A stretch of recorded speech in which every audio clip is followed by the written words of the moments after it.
You're watching South Asia Newsline and here are the top stories we are tracking for you on Monday, the 28th of July. As Indian Parliament debates Operation Sindoor, 3 terrorists gunned down in Kashmir.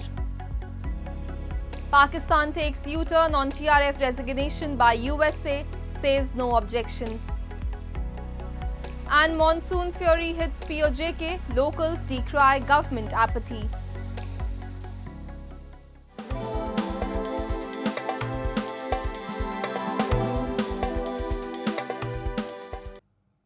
And now for all the details, India's Defence Minister Rajnath Singh on Monday briefed the Lok Sabha on the military response following the Pahalgam terror attack, codenamed Operation Sindoor, as the Lower House began a special discussion on the operation. While the debate was underway in New Delhi, Indian security forces neutralized 3 terrorists in Jammu and Kashmir, believed to be affiliated with Pakistan-based Lashkar-e-Taiba. We have a report. India's Defence Minister Rajnath Singh on Monday briefed the Lok Sabha on Operation Sindoor as the lower house initiated a special discussion on the precision cross-border strikes carried out earlier this year. Kicking off the discussion scheduled to continue for 16 hours, the Defence Minister described the operation conducted on May 6th to 7th after the Pahalgam terror attack as historic, and emphasized that it was designed to inflict maximum damage on terrorism networks, targeting 9 infrastructure sites across Pakistan and Pakistan-occupied Kashmir while ensuring zero civilian harm. Singh informed the House that the Indian operation, which took only 22 minutes to attack the terror hideouts, were non-escalatory in nature, and same was conveyed by the Indian Director General of Military Operation to his Pakistani counterpart. However, he added, Pakistan escalated the situation, violating ceasefire, targeting India's civil and military installations. He informed Pakistani forces employed a combination of drones, long-range missiles and electronic warfare technology, but failed to cause any damage to any establishment due to success of India's air defence system. Singh added India's operation was a success, achieving its objective, and rejected assertions that military action was halted due to international pressures. 7 मई 2025 को हमले माने 1:35 के तुरंत बाद भारतीय DGMO ने hotline संदेश के माध्यम से पाकिस्तान के डीजीएमओ यानी डायरेक्टर जनरल मिलिट्री ऑपरेशन से संपर्क किया और टेरर इंफ्रास्ट्रक्चर के खिलाफ हमारे हमले के रेशनल और मेथोडोलॉजी के बारे में पूरी जानकारी दी और यह तथ्य भी बताया ये हमले एस्केलेटरी नेचर वाले नहीं थे, माने इसको हम आगे नहीं बढ़ाना चाहते। अध्यक्ष महोदय, यह कहते हुए मुझे गौरव की अनुभूति हो रही है कि हमारे air defence system, counter drone system और इलेक्ट्रॉनिक इक्विपमेंट्स ने पाकिस्तान के इस हमले को पूरी तरह से नाकाम कर दिया।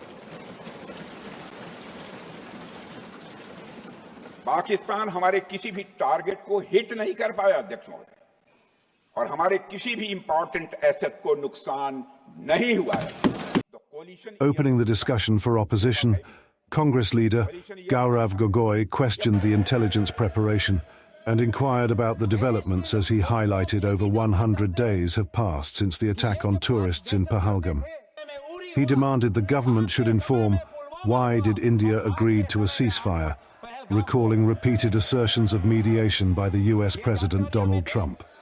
पूरा देश प्रधानमंत्री मोदी जी के साथ था, विपक्ष प्रधानमंत्री मोदी जी के साथ था, और अचानक 10 मई के दिन पे हमारे राष्ट्रदूत कहते हैं कि हम पाकिस्तान पर हमला करेंगे, और शाम के 10 मई को सूचना आती है कि पाकिस्तान के साथ अब युद्ध पर हम परिणाम दे रहे हैं, सीज फायर हो गया। क्यों हुआ?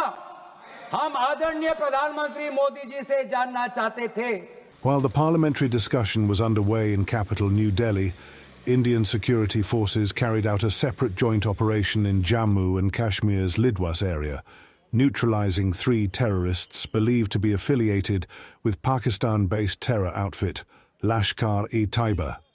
As per defense officials, Operation Madhesh was launched around 11 a.m. on Monday, based on intelligence inputs about the movement of terrorists in Pahalgam area in outskirts of Srinagar. Following the gunfight, 3 terrorists were neutralized, identity of whom were being ascertained by the authorities. The operation was in progress till the last reports came in. And in what can be termed as a U-turn, Pakistan Foreign Minister Ishaq Dar this past weekend said Islamabad has no objection to the US designation of terror outfit, the Resistance Front. However, he added linking the terror outfit with Pakistan-based Lashkar-e-Taiba is wrong.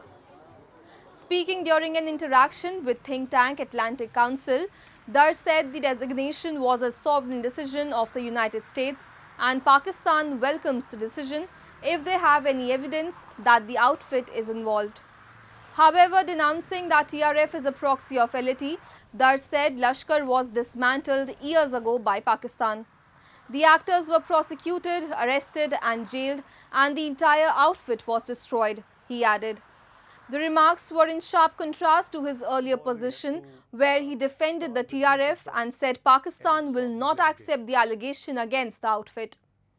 It is obviously sovereign decision of United States. They have designated TRF. We have no issue and we welcome if they have any evidence that it is involved. But linking it to the Lashkar-e-Taiba LET is wrong. That outfit was dismantled years ago by Pakistan. The actors were prosecuted, arrested, jailed, and the entire outfit of LET was destroyed and is no more there. So if it is an independent entity, TRF, and the US authorities have any evidence that they were involved, we have no objection to that.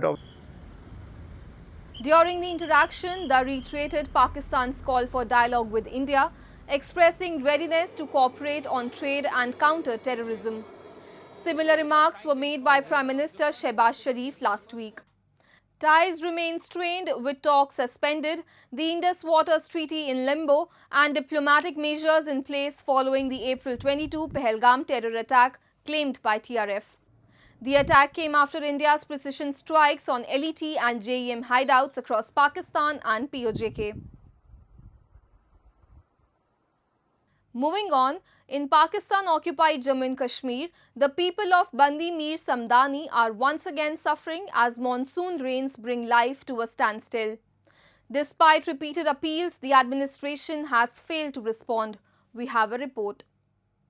The people of Bandi Mir Samdani and other parts in Pakistan-occupied Jammu and Kashmir are facing a crisis that gets worse with every spell of rain. With no proper drainage, rainwater has collected on the roads, spilling into shops and homes. Residents are struggling to cope as their daily lives are thrown into chaos. With no outlet for the water, the situation is getting worse with each passing day. The people have called for immediate action, asking the government to provide a lasting solution, but all in vain. जो सड़क बनी है और ये पानी के जो रवायती रास्ते थे जिन रास्तों से बारिश का पानी दरिया में जाता था वो रास्ते बंद हो गए। उस वक्त ये कल्वर्ट जितने भी इस रोड पे थे वो बंद कर दिए गए और उसके बाद ये है कि हुकूमत से ये मुतालबा है कि इस जो ये पानी है जो सड़क में आता है बरसाती पानी सारा इसके लिए बाकायदा ज़मीन अवार्ड करके 2-3 जगह से या जब तक ये मसला हल नहीं करती हुकूमत और पानी के लिए कोई भी जो है ड्रेन बना के इसको दरिया तक नहीं पहुंचाती कि मसला आगे लोगों के घरों में पानी जाता है, लोगों को तकलीफ होती है, हुकूमत ये ज़मीन अवार्ड करे और पानी जो है उसको दरिया में पहुंचाए। For years, the locals have been raising their voices, but those in power continue to look the other way. Ministers and officials pass through the area every day, yet the worsening conditions remain untouched. मैं बताऊं ये चेला बांडी का issue कम से कम 4-5 साल से चल रहा है जिसमें फारूक हैदर साहब भी इधर आए थे। मेरा ख्याल तमाम वज़ीर-ए-आज़म वज़ीर तो सुबह शाम जा रहे हैं इधर, उनको ये दफाई रोड का नहीं पता यार चेला बांडी में क्या हो रहा है। ये मकानों की हालात देखें, दुकानों की हालात देखें, बार बार मेरा ख्याल है दिन को इधर तमाम VIP लोग इधर से गुजर रहे हैं, उनको नहीं पता यार ये लोग किस हालात में ज़िंदगी बसर कर रहे हैं। नीचे से जाके देखें लोग मेरा ख्याल 5-5 फुट उनके घरों के अंदर पानी है। The situation reflects the daily struggle of people in Pakistan-occupied Jammu and Kashmir. With every rainfall, homes are flooded, roads disappear underwater, and livelihoods are pushed further into crisis. The demands of the residents are simple: safe homes, proper drainage, and a government that listens. They claim what they face is not just a natural calamity, but the result of years of neglect. In a major breakthrough, political parties in Bangladesh have agreed on 2 key reforms, limiting the tenure of Prime Minister to a maximum of 10 years and forming an independent police commission to ensure accountability in the force, local media has reported. The agreement was announced by Professor Ali Riaz, Vice Chair of the National Consensus Commission, after the 19th session of the Reform Dialogue in Dhaka. To implement these reforms, necessary constitutional amendments will be made, Professor Riaz said, adding that a draft of the July Charter has been prepared and will soon be shared with all parties. The 10-year cap on the Prime Minister's term was initially proposed by the Bangladesh Nationalist Party. These reforms are being seen as crucial steps to ensure a level playing field and restore public confidence ahead of the 2026 national elections. Issues still under discussion include reserving 50 parliamentary seats for women and enabling direct elections for a portion of them. However, no agreement has yet been reached on the status of the 4 fundamental principles of the 1972 Constitution. The dialogue is expected to conclude by July 31.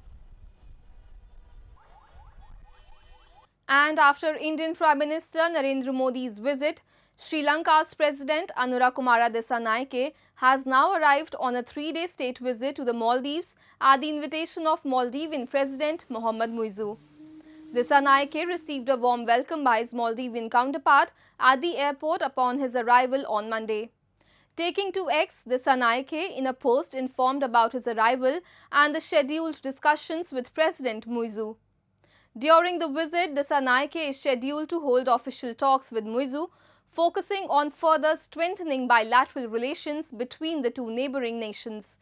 A statement by Maldives Foreign Ministry said.